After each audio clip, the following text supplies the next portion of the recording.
Well, mortgage rates fluctuate, and they've been low for some time now. But how do you know when it's a good time to refinance? Money Coach Bill Stanley is here with some advice for us. Good morning. Good morning. Last time I talked about this a couple years ago, I said if the rates are below 5%, go for it.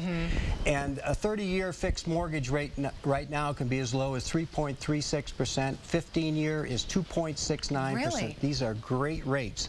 But again, it sort of depends on your situation whether you should go. One of the sources was an article entitled, Before You Refinance, Modify Your Loan if you can. There are a lot of factors here, including what kind of loan you have, the lender, and really the knowledge of the person that you're talking to. There's also something called a recast, where you pay down a substantial portion of the principal and then you refinance from there. But most people don't have the money for that. Another source was a Colorado Springs loan lady, and she added even more factors to the mix. It's not only your loan and the lender, it may be the exact date that the loan was endorsed by FHA, if in fact it's an FHA loan.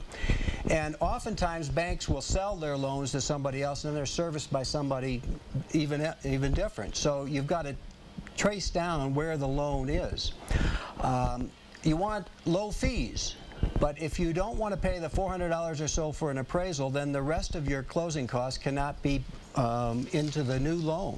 So there's so much to think about. There is. There's a lot of factors on that. And you've got to use some common sense, too. If you've got an original 30-year mortgage that has 10 years left, you don't want to restart the 30-year clock again. That's not a good thing. My advice is that, yes, take a look at refinancing if your family finances are in good order and if you plan to live in the house for 4 or 5 years. Now, by family finances in good order, I mean you have a job, you have a budget, your income is more than your outgo, you pay your credit cards off at the end of the month, you have a substantial emergency fund, and you have a credit score of 720 or higher. Okay, you got to have good credit. That's right. And another factor is that they're not loaning money like they used to. Yes. The banks are being forced to take back some of their old loans from the government entities because they weren't done right. And the banks now don't want that to happen again, so they're very leery on lending money. So you've got to factor that in also. But the heart of the matter is, why are you doing a refinance? Sit down and decide that.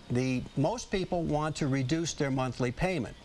But if you don't have a plan for what you're going to do with the money you save, then you better go back to the planning table before you go to the refinance table. And finally, because we're almost out of time, you got to research those companies before you do any business with them. You do. You've got to really look at the companies. You've got to look at the entire situation, and don't delay though, because these rates are low and they're not going to be low much longer. That's right. Take advantage of it. That's right. And of course, you have your website. It's moneycoachbill.org. Right there on your screen. Some great advice this morning. Thanks, Bill. We'll see you next time. Okay. Time now to check the forecast.